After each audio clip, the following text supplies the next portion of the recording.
Hello everyone, my name is Alex and this is Zombie Side Up. Today we are going to be sculpting Vordunger from 10hun TCG. So here is the finished sculpture. This is what Vordunger looks like in sculpted form. From the terrain to the feathers to the armor to the face. I think this thing captures the essence of Vordunger, his emotions, his build, his colors, everything. If you are curious about how I made this thing, you're in the right place, because today I'm going to be doing an in-depth look into all the steps I took to make Vordunger. Now, Vordunger is clearly a vulture. If you have not watched any of 1000's TCG making videos, he is currently designing a trading card game from scratch, and he's working with a game company called Creo. And together they're making a TCG that's really starting to look amazing. Creo is able to produce cards that are very professional. They just do it in smaller batches. Anywho, 1000 TCG is still cranking out everything for this game. The art, card designs, abilities. He's going to work on packaging, naming things, all of that. And I have already created one character from his game, Hila. And now I'm creating a character from the sky biome. And so I did Hila from the desert. I'm doing Vordunger from the sky biome. And soon I will be creating, who knows, maybe something from the ocean biome or jungle. I have ideas that I want to do for both. But yeah, that's about it. So I'm going to be going through the process, just showing you pictures, but explaining it pretty well about how I made all these different things, because it was not an easy process by any means. And so I think without further ado, we should get into it. The first step I took with this sculpture, just like any other sculpture I've ever made, is I created an armature. And the armature is very simple. I always use just metal wire that I put into the wooden stand, and then I twist into shape. Beyond that, I also include some aluminum foil as seen here. And what the aluminum foil does is it bulks out the body enough to reduce how much clay I have to use. But also, as I found out later on in the sculpture, the legs are very skinny to have to hold up this behemoth of a sculpture. And so by using tinfoil, it created at least some sort of barrier from cracking that could occur if it was just solid clay, because weight is a huge deciding factor on how sturdy a sculpture can be. The first thing I sculpted on the sculpture was the base, and for the base I created rocks in just a rocky outcropping that the vulture was standing on. And to do that, I used a pretty fun technique.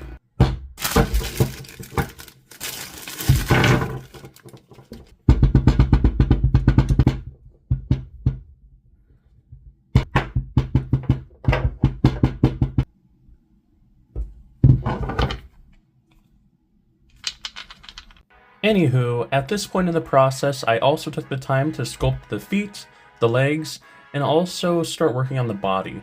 I didn't want to add any of the big feathers yet.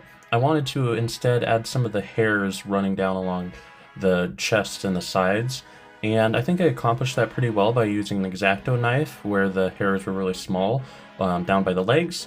And then I used sort of a bigger sculpting tool to get the larger, wider streaks that went down most of the body, as you can see.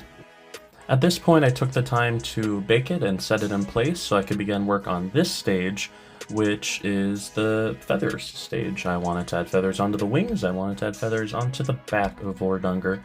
And to do this, I just layered up a bunch of individually cut out feathers. I don't have the image up right now of what the wings look like, but you can sort of see a feather sticking out at the back, and those stretch along the entire back of the vulture or Vordunger, as you can see in the reference image on my computer in the background.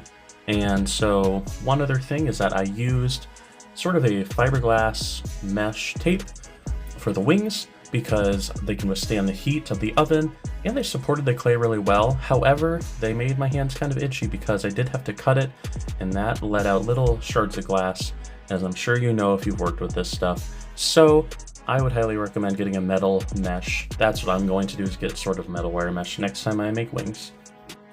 And here you can see the head has been added onto Vordunger, and you can sort of see the feathers on the back of him, which were baked in place before I worked on the head, because I like to hold on to the sculpture a lot while I'm sculpting, and it's nice to know that everything around where I'm holding is baked. I'm not going to squish it. Anyways, the head was a little precarious when I was sculpting on it because the wire was honestly not long enough in my opinion, but it did end up holding it up pretty well actually, and so that worked out good for me. When you're working on something as detailed as the head, you want it to be set in place. You don't want it to be moving around on the wire and potentially fall off. That would be worst case scenario. And so always make sure that whatever you're working on is fully supported by a good armature. And here is an image of Vordunger when he's very close to being completed. The wings were finally done. They took ages to create. The first thing I did is I covered all of the fiberglass mesh that is just annoying to touch in a thin layer of clay. And that honestly, one, made it so I didn't have to touch the fiberglass stuff anymore, but it also made it so the feathers could stick to clay, and the clay would definitely hold the feathers on better than the fiberglass would. And I wanted to put feathers on both sides with 3 layers of feathers.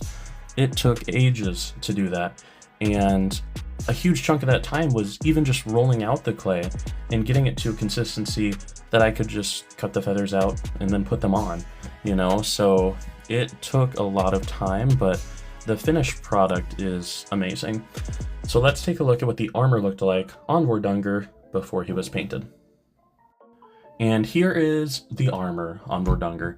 Now, I'm sure some of you with a keen eye may have noticed that I did not put armor on his back. Honestly, I just felt like that armor was so out of sight, it just wasn't necessary. Also, I sort of went a different direction for the back of Vordunger, I feel like, because I could not see much of him on the card, so I had to really make up a lot of it as I went.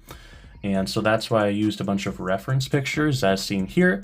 This was what I was looking at the entire time I sculpted him. I am very glad I came up with this image board. And anywho, I just decided not to have armor on his back because I wanted the back to just look like a regular vulture back. But as for the wing armor, I would create the armor pieces on my sculpting mat, and then I would use Bacon Bond to glue them onto the wings, which I had already baked. Because when you spend that much time on something that is so detailed, you bake it the moment you can.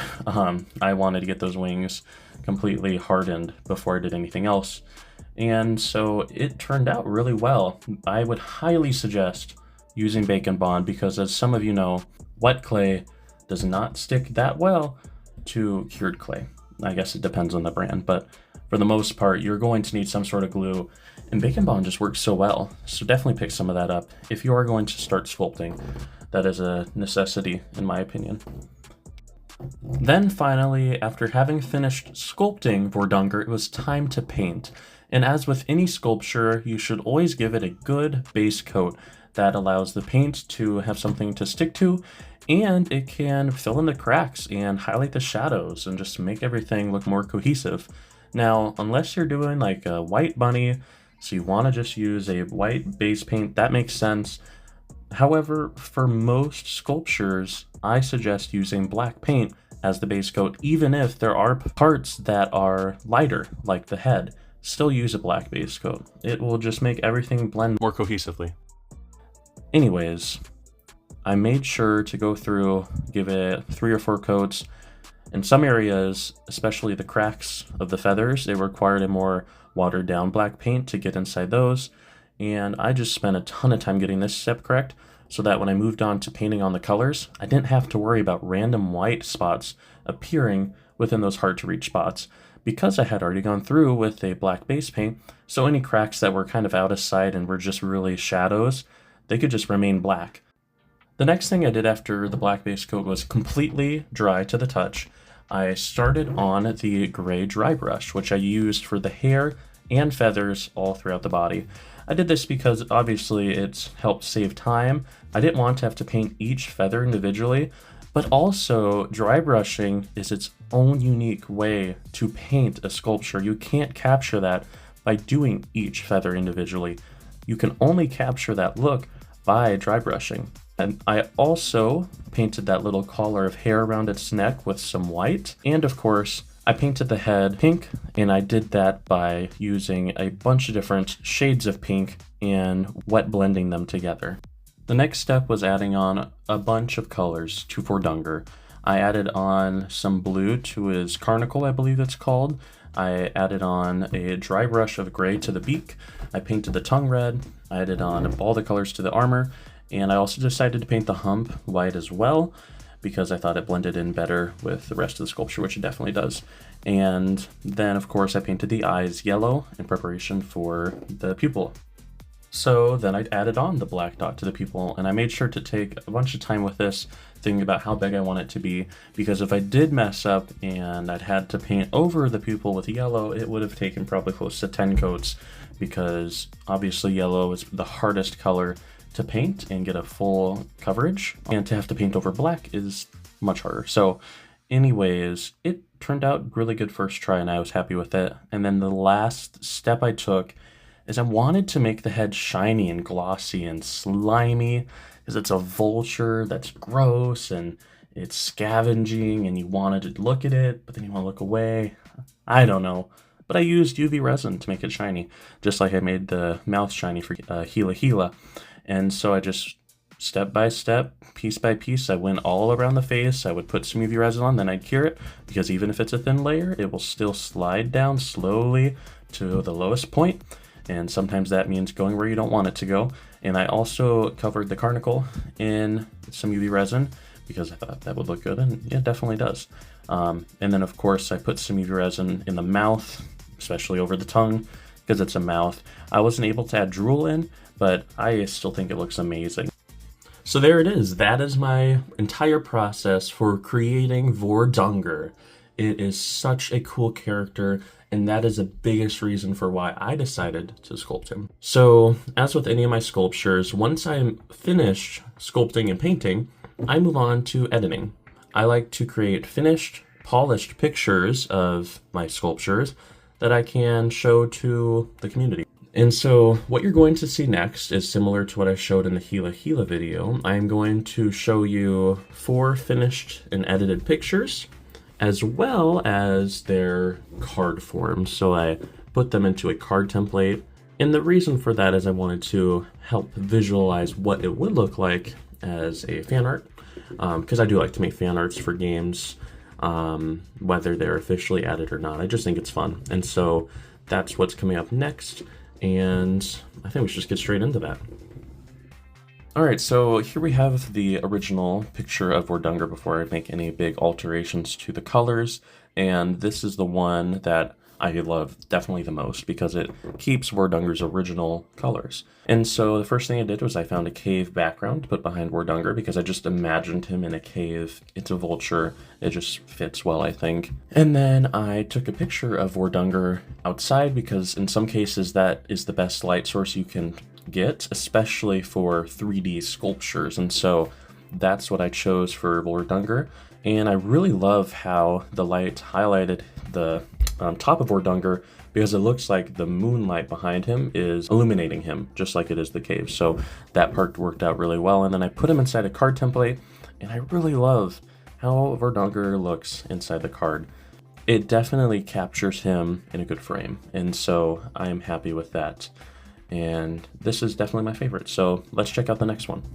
The next card I created is definitely my least favorite of the 4 because I tried to create a nighttime version like I did with my Gila Gila card, but it was difficult because my original version puts him inside of a cave at night, and so really all I was able to do was make the colors more tinted towards black, and I also made Vordunger a lot darker. And so honestly, while it does look good, it's not my favorite of the 4. I feel like it does not have enough brightness and color to it to make it look good on a card. And if it were to be printed out, I don't know if it would capture Vordunger's colors well at all, honestly. So yeah, this one, I wanted to make this version, but I'm not a huge fan of it. Then we have my version of the nighttime hypnotic cards, which can be found in the official game. For these, I just go crazy with the colors and just try and really shift Vordunger's color scheme to something that stands out and makes it more unique. And I really like, especially the purple on the head. That is by far my favorite color that I shifted in this nighttime version. And it just looks great, in the card especially, with the way it's framed, having that purple night sky background with a couple spots where you can see the cave. It just works really well, and so I'm really happy with how this one came out. And let's check out my fourth and final edited picture. Then finally, we have the sculpt version of Vordunger. I put him on the same background that I did for Hila Hila because I really love that old wooden table that makes it feel like Vordunger was sculpted inside of this rundown room. And I like the theme, I like the vibe of that. So yeah, the sculpt cards are definitely one of my favorites, and they resemble the sketch cards from 10 Hun TCG, just my version, so the sculpt without any paint. And I think they honestly always look really good, and so what I do is I sort of mess with the contrast and all that, and I just make it a little bit yellower, like there's some sort of candlelight in the room, and then I throw it in a card template like I did, and yeah, it looks amazing in that card template. So there we go. That is the fourth and final edited picture. So that is about it for today's video. You got a good look at the process for making Vordunger and all of the cool pictures I designed for him, and that's about everything I have to show for you today. Now, since this is all done, I can begin work on my next creation, which will be from the jungle biome. I am working on a jungle biome guardian currently as we speak, and just as a little hint, it won't necessarily be a sculpture, or it won't be just clay. It is going to be a huge mix of different mediums that hopefully will look really cool. But yeah, with that being said, that's all I have for today. So make sure to subscribe, like, and comment. Hit the bell so next time I post a 10 Hun TCG video, you will be notified. And I'll see you in the next one. Peace out.